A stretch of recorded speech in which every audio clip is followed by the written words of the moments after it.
Assalamualaikum warahmatullahi wabarakatuh. Waalaikumsalam warahmatullahi wabarakatuh. Alhamdulillah, salatan wassalamu ala Rasulillah. Segala puji hanya Allah, selawat dan salam semoga senantiasa tercurahkan kepada junjungan kita Nabi Muhammad sallallahu alaihi wasallam. Alhamdulillah, segala puji bagi Allah. Ilmu yang sangat bermanfaat baru saja kita dapatkan dari Buya Ustaz Fauzi menyampaikan bagaimana tip sehat hidup sebagaimana Rasulullah SAW. Bapak Ibu semuanya dengan Allah, sebagaimana disampaikan tadi di materi kita yang kedua sebelum sesi ruqyah asal. Jadi waktu lebih kurang 30 menit kita akan mencoba menyampaikan secara singkat, secara ringkas apa itu sihir. Kita mungkin tidak asing lagi dengan istilah atau kata sihir. Tetapi apakah kita tahu apa itu makna sihir sebenarnya? Atau pertanyaan yang lebih mendasar lagi, Bapak Ibu, apakah sihir itu memang ada? Atau hanya ucapan-ucapan saja? Hanya hayalan-hayalan saja? Karena ada juga sebagian kita, masyarakat kita yang tidak percaya adanya sihir. Ada juga dia yang sihir. Jadi dianggap hanya sebagai dongeng-dongeng. Nah, jadi bagaimana sebenarnya? Jadi secara singkat saya sampaikan, sihir itu ada, sihir itu fakta, Bapak Ibu. Jadi ibu-ibu, sihirnya dan fakta. Namun bagaimana kita memahami sihir ini agar supaya pemahaman kita ini tidak keluar dari garis yang disyariatkan, dari garis syariat, dari ketentuan yang sebenarnya. Nah, marilah kita pahami sihir itu sesuai dengan pemahaman Al-Quran dan Sunnah. Jangan melalui pemahaman yang hanya Sunnah, apalagi memahami sihir dengan penjelasan kultur. Nah, seperti itu. Sebagaimana yang terjadi dalam masyarakat, yang sihir itu ada. Kenapa saya sampaikan seperti ini? Karena sebagaimana saya sampaikan tadi, ada sebagian masyarakat kita bahkan terpelajar, mungkin paham Sunnah, tetapi tidak percaya bahwa sihir itu ada. Dan merdeka sihir. Ini perkara besar kalau tidak percaya adanya sihir. Karena Quran sendiri menunjukkan tentang eksistensi sihir, adanya sihir. Ya. Dan Sunnah kita lihat dari dalilnya. Baik. Nah, kita perhatikan Bapak Ibu. Yang pertama kita akan lihat mengenai jenis-jenis sihir. Ternyata sihir itu banyak macamnya, seperti makanan, banyak menunya.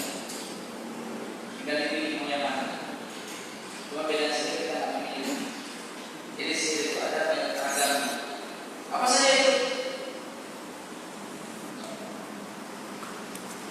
Nah, sihir yang pertama disebut dengan sihir tafriq. Ini saya sampaikan secara singkat. Sihir tafriq ini banyak sekali menimpa kaum muslimin. Sihir tafriq adalah sihir perceraian. Sihir berceraian. Bagaimana sihir ini terjadi? Kembali lagi sebagaimana makna sihir itu sendiri, Bapak Ibu. Sihir adalah kesepakatan antara penyihir dan syaitan bahwa penyihir akan melakukan sebagian perbuatan yang diharapkan atau beberapa kemusyrikan sebagai imbalan bantuan ketaatan kepada syaitan.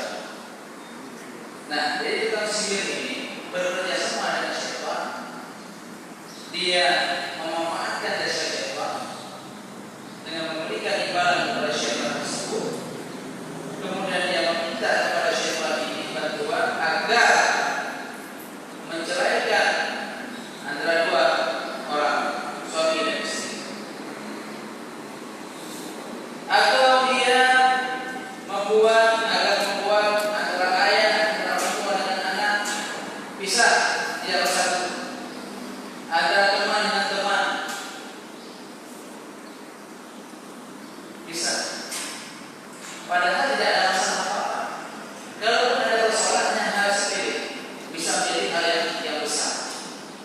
Ini satu dan yang terjadi perceraian suami istri karena situ ini. Ini terjadi karena kebencian. Jadi orang yang benci kepada keluarga yang lain, kepada temannya, kepada tetangganya, kemudian dia mendatangi tukang sihir, meminta jasanya agar menceraikan antara pasangan ini, membuat ribut keluarganya, pisah. Dan ini sering terjadi, dan ini fakta. Bagaimana sihir ini terjadi? Maka kita perlu melihat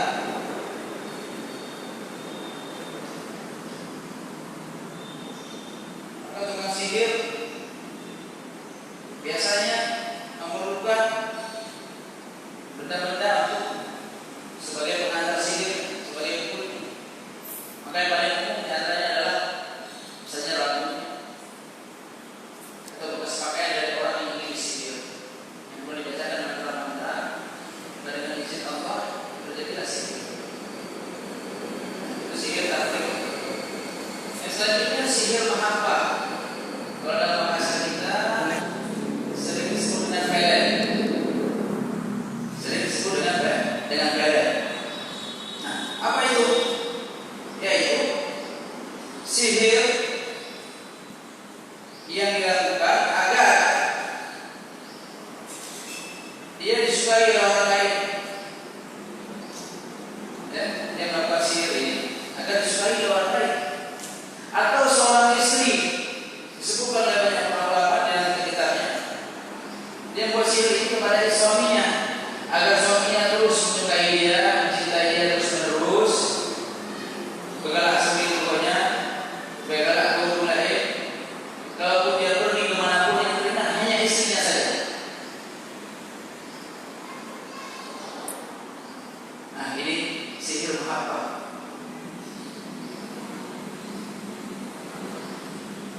Yang selanjutnya sihir umur atau sihir khawatir. Apa ini sihir umur? Jadi orang yang disihir ini dibuat stres atau gila. Jadi jin yang diputus oleh tukang sihir ini berada di otaknya, dibuat stres. Yang berlaku seperti orang kena sihir itu dalamnya seperti orang stres, banyak lindu, ngomong sendiri. Ada sihir semacam itu. Yang selanjutnya sihir khawatir. Ini sihir bisikan. Nah, orang itu kena sihir ini, Bapak Ibu, kemana-mana dia selalu mendengar bisikan. Ada suara di telinga, bikin dulu sendiri. Tiba-tiba ada suara, ada bisikan, suruh buat ini, suruh buat itu. Ada yang ngomong dalam telinga. Kadang-kadang sampai orang ini ngomong dengan suara yang ngomong sendiri. Dia berbicara dengan suara dengan suara yang ada di telinganya itu. Jika di dalam orang itu stres, ini sangat bagus. Ini sihir awal itu.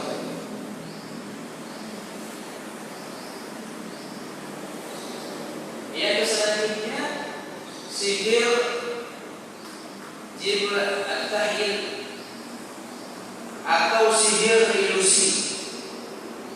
Nah, sihir ilusi adalah sihir yang dibuat oleh tukang sihir.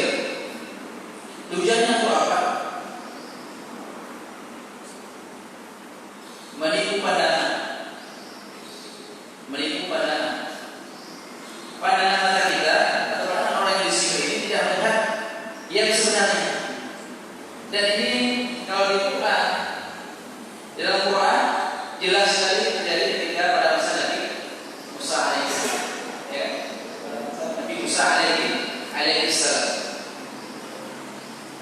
di mana sihir itu mau melemparkan tongkat-tongkat mereka sehingga nampaklah di depan para masyarakat ketika itu, orang-orang yang merasa itu sebagai ular-ular. Padahal itu bukan ular, cuma tongkat. Dia bukan ular, hanya tongkat.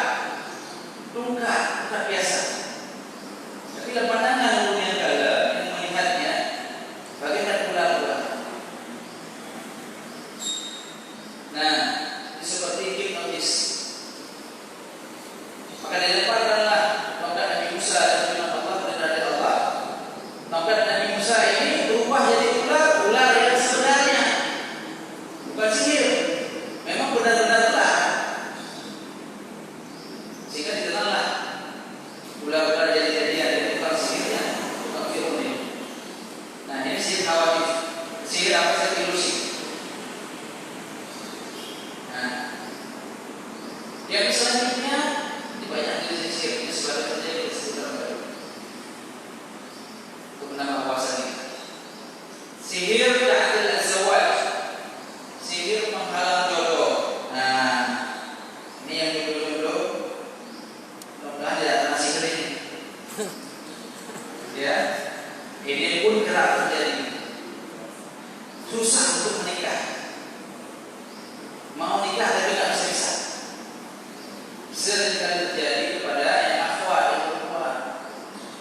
Nah, mau nikah ada halangannya. Pertama, udah jadi, udah fake. Mau hari H, besoknya, malamnya sudah berubah pikiran, tak jadi, buat lagi. Ini jenisnya. Maka jodoh. Atau ciri yang lain. Seorang perempuan ini padahal dia orang yang cantik, menarik pada kebanyakan pandangan laki-laki.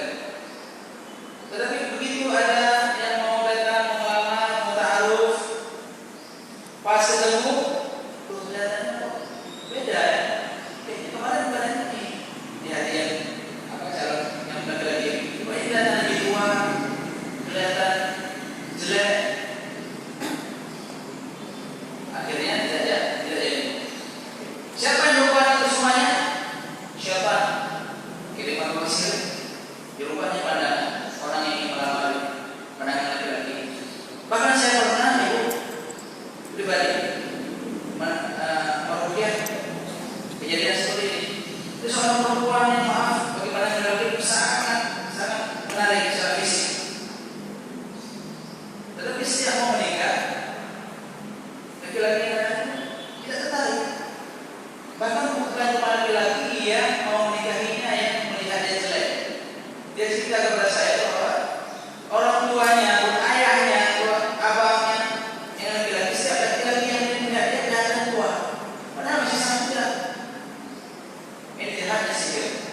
Sehingga wanita seperti ini tidak bisa menikah. Umur makin bertambah, tidak bisa menikah. Nah, banyak hati-hati. Ada dari saya yang belum menikah. Karena ini biasanya terjadi sihir seperti ini karena anaknya sakit hati masa yang lalu. Nah, ini dia. Mungkin kita sering mendengar kita ditolak ataupun bertindak. Ada benarnya, bukan hanya omongan yang di lagu-lagu. Ada benarnya. Iya, betul. Pacaran siang atau 5 tahun juga. Akhirnya putus. Si laki-laki hati-hati. Si perempuan ini pergi terus menikah. Si laki-laki tidak bisa betul. Dia mau sama saya. Namun tidak ada masa nikah seperti itu. Makanya hindari pacaran. Hindari pacaran. Makanya sekali kasusnya seperti ini. Penyebabnya lebih 50%, kira 90% sihir harus gara-gara sakit hati. Nah,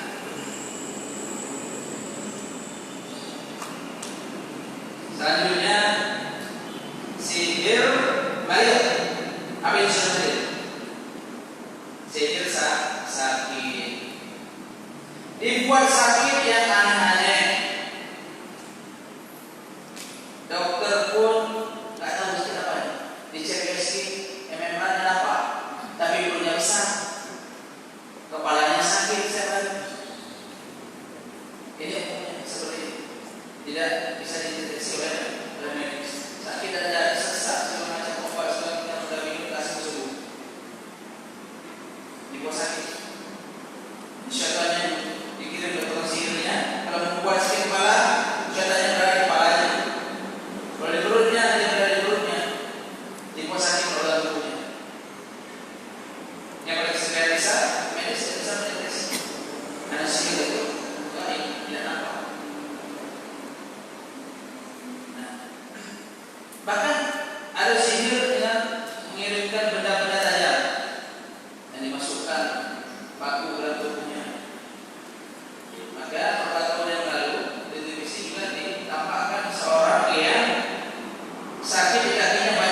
besoknya sakit lagi, di ronsen lagi, ada lagi bangunnya, seperti semula.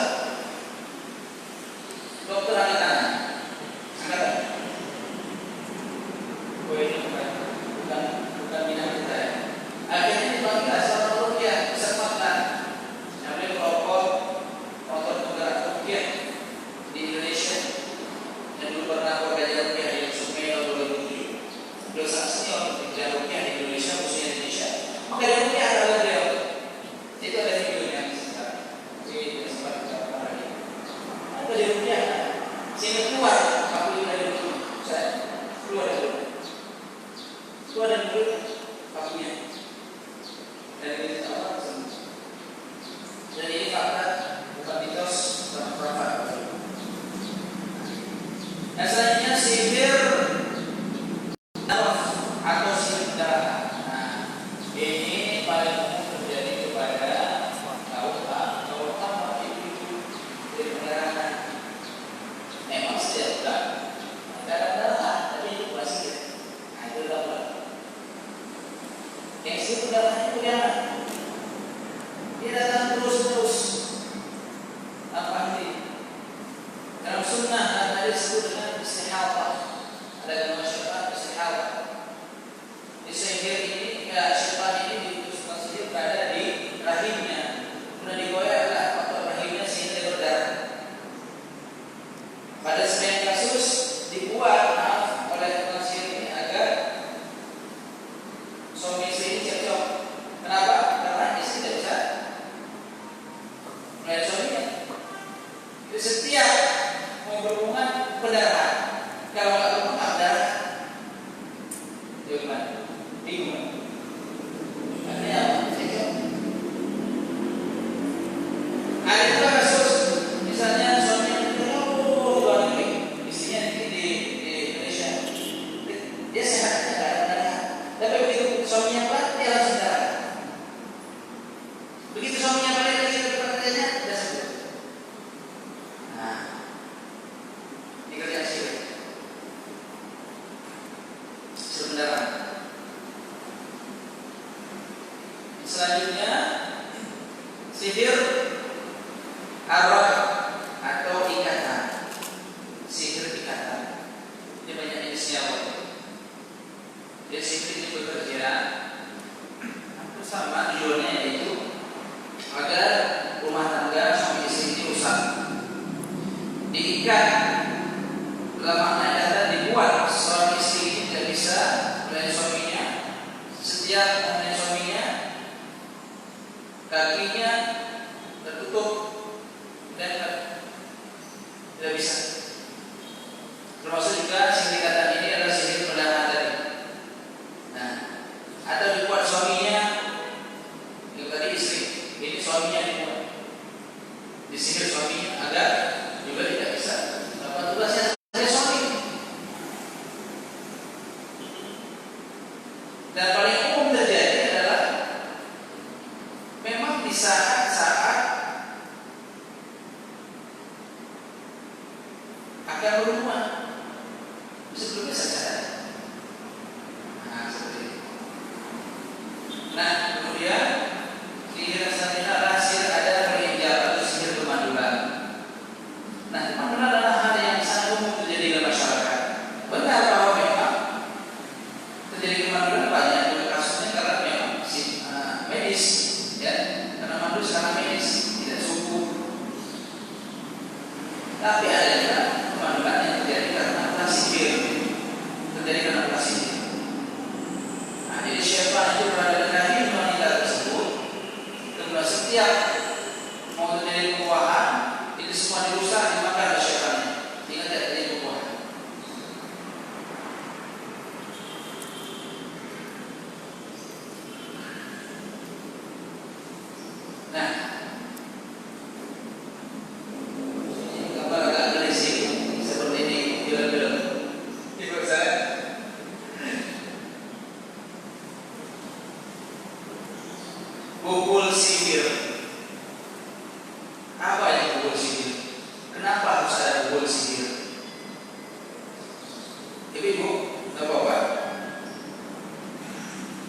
dan dari kejahatan malam apabila gelap gulita.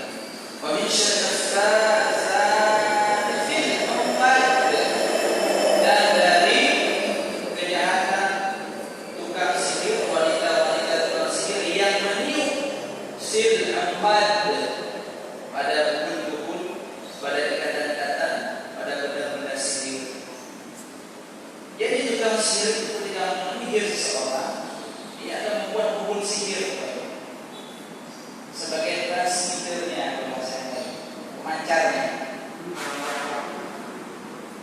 Maka Nabi Sallallahu Alaihi Wasallam dan Sahih Bukhari disebutkan bahwa beliau mengaku sihir dan yang menjadi bubul menyihir Nabi Sallallahu Alaihi Wasallam yang adalah rambut Nabi Sallallahu Alaihi Wasallam yang diambil seorang wanita yang tertuju pada rumah Nabi Sallallahu Alaihi Wasallam.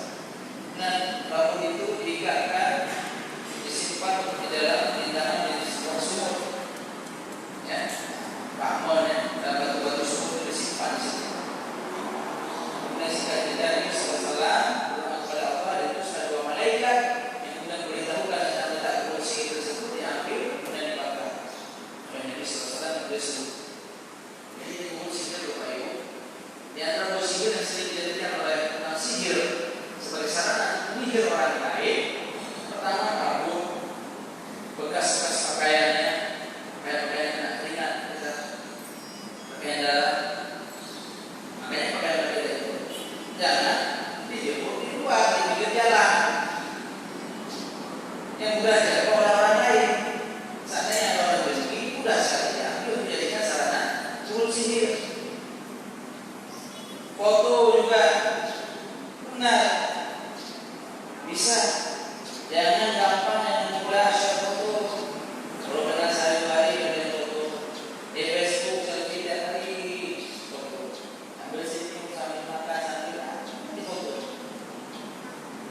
Lebih-lebih kita ya tidak menjaga kita zikir perlindungan. Ada orang yang zikir bukan tenang. Apalagi anak-anak masih bayi. Ya, semua itu bisa dijadikan sebagai bubul sihir. Belum lagi jadi ain. Nah, jadi ini yang perlu kita perhatikan.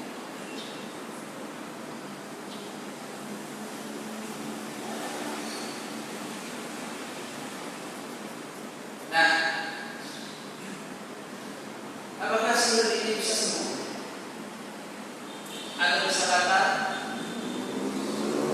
bisa? Maka pengobatan sihir yang paling ampuh, resep pertamanya adalah kita tentukan bubulnya. Kalau kita tahu di mana bubulnya, kita ambil, kita musnahkan, kita bakar, atau kita rendam dengan rendaman air suci ruqyah, maka insya Allah sihirnya langsung hilang pengaruhnya. Tetapi ini padanya enggak, karena biasanya bubul sihir itu akan di tempat yang tersembunyi, di hutan-hutan, di sumur, terimuan pohon, di gantung. Mana tahu kita?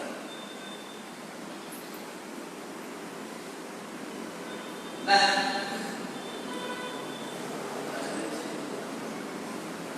atau di rumah kita juga, di dalam rumah tapi di tanah kita tahu di mana. Nah, bentuk sihir, bentuk bubulnya seperti kita tadi. Ada boneka juga termasuk bubul sihir bisa dijadikan. Ya. Baik. Nah, dalam proses sihir ini Bapak Ibu semuanya, terkadang juga tukang sihir ini menggunakan binatang-binatang. Yang paling umum di antaranya adalah sebagaimana hadis Nabi Sallallahu Alaihi Wasallam, yaitu hewan-hewan yang asing. Telah bercerita kepada kami Musaddad, telah bercerita kepada kami Yazid bin Zuraik, telah bercerita kepada kami Ma'mar bin As-Suri dari As-Suri dari Urwah dan Aisyah radhiyallahu anha dari Nabi Sallallahu Alaihi Wasallam, ada 5 jenis hewan fasik berbahaya yang boleh dibunuh ketika saat ihram, yaitu tikus, rajengking, burung jawali, burung gagak, dan anjing galak. Jadi terkadang orang-orang yang terkena sihir itu, maka di rumahnya akan muncul binatang-binatang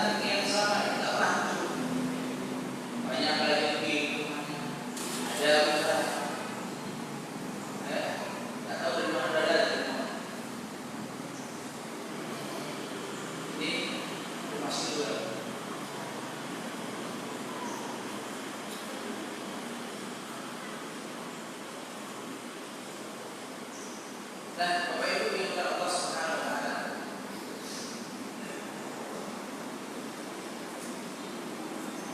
itu segala tentang sihir, jenis-jenisnya, bagaimana sihir itu dilakukan. Yang sihir ini sangat banyak terjadi dalam masyarakat. Namun ada juga sihir yang lain masih lebih banyak daripada ini. Yang tidak sempat kita bahas hari ini. Nah, bagaimana solusinya? Solusinya, kalau memang kita tidak bisa menemukan Google sihirnya, maka adalah dengan ruqyah syar'i. Ruqyah syar'i kita bacakan ruqyah al-mu'awizatain. Apa itu? An-Nas, Al-Falaq, Al-Ikhlas. An-Nas, Al-Falaq, mohon berlindung kepada Allah. Terapi Al-Baqarah, baca surat Al-Baqarah. Ini juga sangat ampuh untuk membatalkan sihir. Maka rumah-rumah yang ada gangguan syaitannya, ada sihirnya, bacakan surat Al-Baqarah di rumahnya. Karena Nabi sallallahu alaihi wasallam mengatakan, la taj'alu buyutakum qubura. Jangan kamu jadikan rumah kalian ini seperti kuburan. Fa innal baita alladhi tuqra'u fihi surat Al-Baqarah la yadkhulu syaitan. Maka rumah yang di dalamnya sering dibacakan surat Al-Baqarah, maka rumah tersebut la yadkhulu syaitan. Tidak akan masuk syaitan ke dalamnya.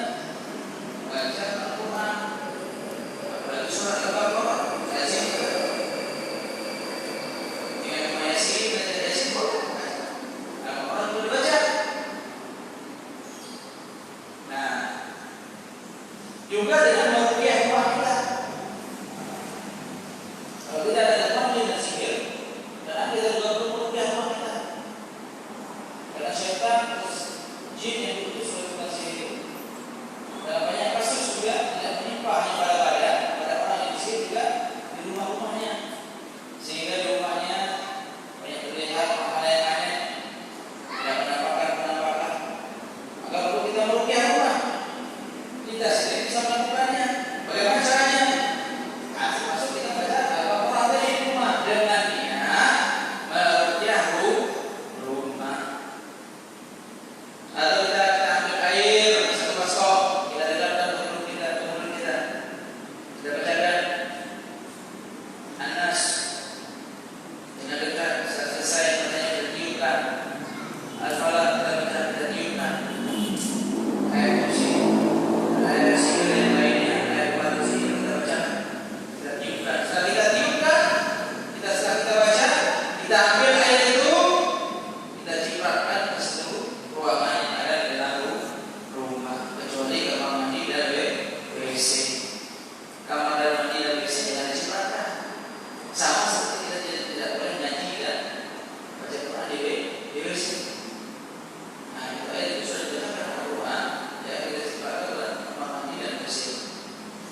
Di samping juga kamar mandi dan WC itu memang tempatnya syaitan, tempatnya jin yang tidak mampu dia dengan air. Saya baca Al-Quran, itu tempat dia. Nah, caranya bagaimana? Sudah kami lampu, belum masuk WC, baca doa. Allahumma inni a'udzubika minal khubuthi wal khaba'ith. Yang dalamnya baca sebelum masuk.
mengetahui sihir sakit, sihir yang lain, kita bertobat kepada Allah. Introspeksi diri. Jangan hanya diberikan kapan saya sembuh, kapan saya sembuh. Siapa yang bisa mengopiah saya? Ustaz mana lagi yang saya datang? Tidak pernah introspeksi diri.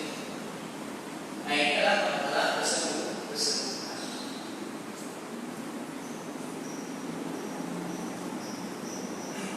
Nah, selanjutnya banyak ibadah, baca Quran, tilawah Al-Quran, banyak Al-Quran, baca Al-Quran, tilawah sihir, zikir pagi dan petang, baca. Ini sunnah Nabi sebagai benteng penghalang bagi yang belum kena sihir, yang kena supaya kena sihir. Kalau ada orang rezeki, karena kita diceritakan berlindung kepada Allah dari sihir. Soal falak ternyata berlindung kepada Allah dari tukang sihir dan menembus pada guru. Itu nyata bahwa sihir itu ada di dalam kita, penyihir itu ada. Zikir bagi kita, Bismillahirrahmanirrahim, la yadurru ma'a ismihi syai'un fil ardi wa la fis sama'i wa huwas sami'ul 'alim. Dibaca 3 kali, bagi 3 kali sore. A'udzu bikalimatillahi tammati min syarri ma khalaq. Aku berlindung kepada Allah dan kalimat yang sempurna dari kejahatan makhluknya. Sihir itu, penyihir itu makhluk, syaitan makhluk. Dan berlindung kepada Allah. Kita baca pagi 3 kali, sore 3 kali, setiap hari. Maka insya Allah menjaga kita dari kejahatan tukang sihir. Nah, selanjutnya islah. Perbaiki diri kita, kita hijrah. Lakukan kebaikan sebanyak-banyaknya, dekatkan diri kepada Allah. Yang wajib-wajib sudah pasti. Tapi kalau yang wajib masih bolong-bolong ya tidak sempurna. Ini yang wajib sudah pasti kita lakukan. Tambah yang sunnah, berbanyak sedekah, berbanyak baca Quran, berbanyak zikir, perbaiki diri kita. Jangan lupa banyak ghibah, salah jangan lagi. Nah, ini perlu dikalikan kepada orang yang sakit. Jadi orang yang sakit itu jangan cuma berpikir hari ini siapa yang bisa mengopiah saya. Semoga orang yang bisa dipikirkan.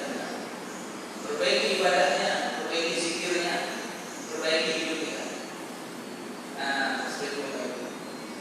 Nah, mungkin sampai sini saja. Secara singkat saya sampaikan tentang sihir, di mana di fakta ada nyata di Quran disebutkan banyak tentang sihir. Di hadis Nabi juga seperti itu. Bahkan Nabi sendiri pernah tersihir. Tapi sihir yang menimpa Nabi ini juga perlu kita perhatikan baik-baik agar tidak salah. Karena ada sebagian kaum muslimin ahli juga yang menolak hadis tentang Nabi pernah sihir. Padahal dia sanadnya sahih. Kenapa mereka menolak? Karena bisa menjatuhkan martabat kenabian Nabi menurut mereka. Kalau Nabi bisa kena sihir, mungkin aja nanti bisa Nabi ngomong yang bukan yang tidak dia inginkan dia ucapkan. Dan begitu para penasihir misalnya ngomongnya macam-macam ya, tidak jelas. Karena Nabi bisa seperti itu. Padahal di sini tidak bisa jadi menurut mereka. Yang benar bagaimana? Bukan seperti itu sihir yang menimpa Nabi. Penjelasan para ulama yang lain setelah diteliti bahwa sihir yang menimpa Nabi adalah sihir yang menjadikan Nabi berpikir beliau sudah berhubungan dengan istrinya padahal belum. Hanya menimpa keluarga beliau, hal-hal pribadi beliau, tidak menimpa masalah keagamaan, masalah din. Nah, jadi ini harus diperhatikan. Dan sekarang sihir pada Nabi SAW sekaligus menjadi pelajaran, menjadi tuntunan bagi kita bagaimana mengobati diri dari sihir. Nah, seperti itu.